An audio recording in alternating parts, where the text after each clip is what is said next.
Bonjour. Dans cette vidéo sur la statistique descriptive, on va présenter les différentes représentations graphiques d'un caractère.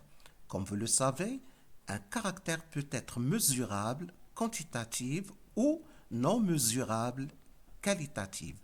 Lorsque le caractère est mesurable, quantitatif, il peut être soit discret, c'est-à-dire il ne peut prendre que des valeurs entières, 0, 1, 2, 3, et le type de caractère commence toujours par le nombre. Exemple, le nombre de voitures vendues, le nombre d'enfants par famille, le nombre de chambres, le nombre de pièces fabriquées par une entreprise. Et un caractère quantitatif continu, il peut prendre toute une infinité de valeurs comprises à l'intérieur d'un intervalle. Alors, on va commencer tout d'abord la représentation graphique d'un caractère qualitatif. Exercice 1. Soit X la marque de voiture vendue mensuellement par une agence. Plusieurs définitions peuvent être données à partir de cet énoncé. Tout d'abord, la population. Il s'agit de l'ensemble des voitures vendues. L'échantillon, c'est le sous-ensemble constitué par 400 voitures vendues. 50 plus 200 plus 50 plus 100. L'unité statistique, une seule voiture. Le caractère marque, il n'est pas mesurable. Et dans ces conditions, la représentation graphique appropriée est soit le diagramme en bande, soit le diagramme circulaire, semi-circulaire. Dans notre cas, on va présenter deux types de représentation graphique. Le diagramme en bande et le diagramme circulaire. Alors, pour le diagramme en bande, on va associer des rectangles dont la hauteur est égale à l'effectif. Par exemple, pour BMW, je vais lui associer un rectangle de 50.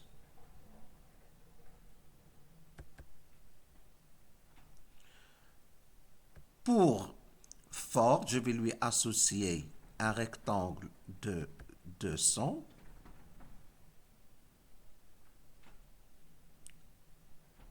Et pour Dacia, je vais lui associer un rectangle de 50.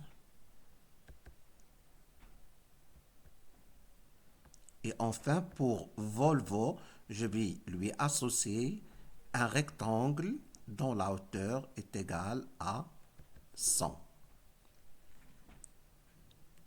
On remarque que dans le cas d'un diagramme en bande, on doit avoir la même largeur de tous les rectangles utilisés pour représenter notre graphique. Maintenant, pour le diagramme circulaire, tout d'abord, on doit calculer la fréquence. La fréquence, c'est NI divisé par le total, c'est-à-dire 50 divisé par 400, 200 divisé par 450 divisé par 400, 100 divisé par 400. On obtient la colonne de fréquence. Ensuite, on doit la multiplier par 360 degrés dans le cas d'un diagramme circulaire. On commence par tracer le premier rayon. Ensuite, on va mesurer un angle de à peu près 45 degrés et je vais le dédier à BMW.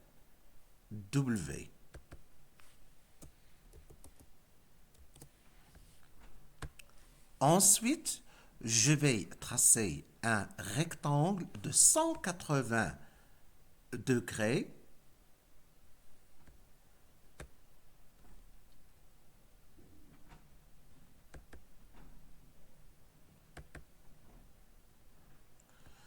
pour marque de voiture Ford. Et je vais tracer un angle de 45 degrés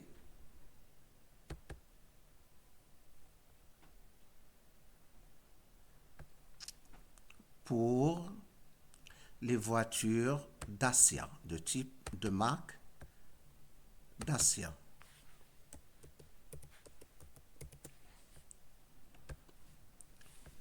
Alors on peut faire le remplissage par des couleurs différentes.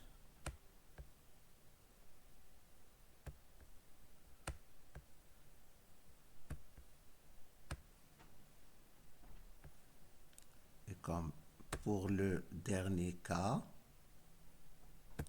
le type de voiture est Volvo.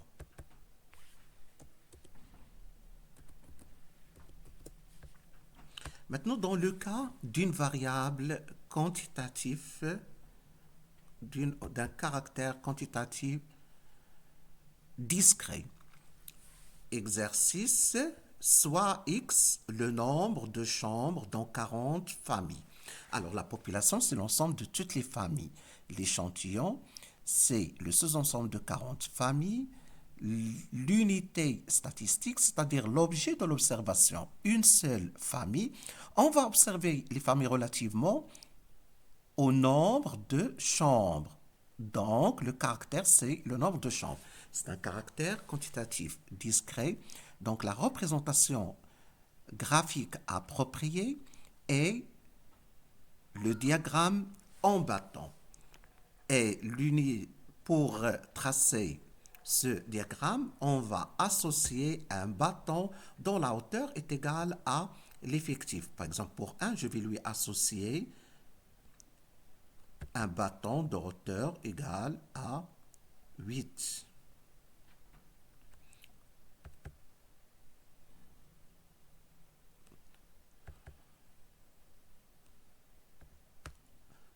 À 2, un bâton de hauteur égale à 12.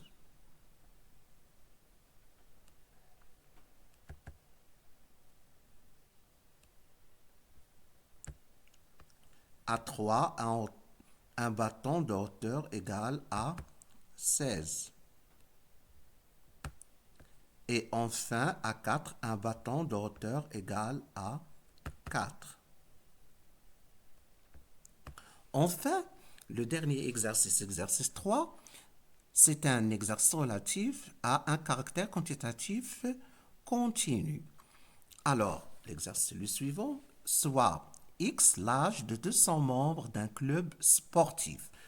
Alors, dans notre cas, la population, c'est l'ensemble de tous les membres du club, l'échantillon est le sous-ensemble de 200 membres, l'unité statistique, un seul membre, le nombre de modalités. Ici, on a des classes, donc on va parler de 4 classes. Mais dans le cas d'un caractère quantitatif discret, on a les valeurs prises par le caractère sont 1, 2, 3 et 4. Donc 4 valeurs. Donc on va dire que dans l'exercice 2, qu'on a 4 modalités. Alors pour l'exercice 3, le caractère c'est l'âge. On va observer les membres relativement à leur âge. L'âge peut prendre la virgule, donc c'est un caractère quantitatif continu. Dans ce cas, le type de graphique approprié est l'histogramme. Pour représenter, avant de représenter l'histogramme, on doit s'intéresser aux amplitudes. C'est quoi l'amplitude? C'est la borne supérieure, moi la borne inférieure. Dans le premier intervalle, 10 moins 0, 10. Le deuxième, c'est 10. 30 moins 20, 10. 40 moins... On a égalité des amplitudes, donc on peut tracer l'histogramme sans passer par la correction des effectifs. On va associer un rectangle de hauteur égale à 20. Et ici, tous les rectangles vont avoir la même largeur. Donc pour 0, je vais associer un rectangle de hauteur égale à 20.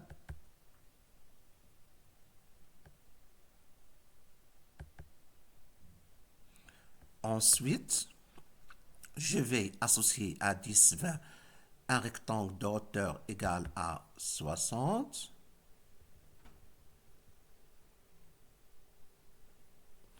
Ensuite, à 20, 30, je vais lui associer un rectangle de hauteur égale à 40.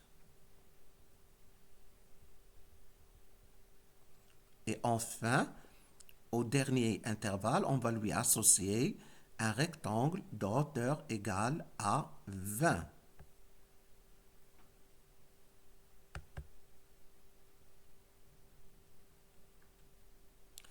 Maintenant, la différence entre le diagramme en bande et le diagramme l'histogramme. Dans le cas du diagramme en bande, il a toujours la même largeur. Par contre, dans le cas de l'histogramme, ils peuvent avoir des largeurs différentes. Et enfin, dans le cas d'un diagramme en bande, les rectangles sont séparés, mais dans le cas d'un histogramme, les rectangles sont reliés. Je vous remercie et à une prochaine vidéo.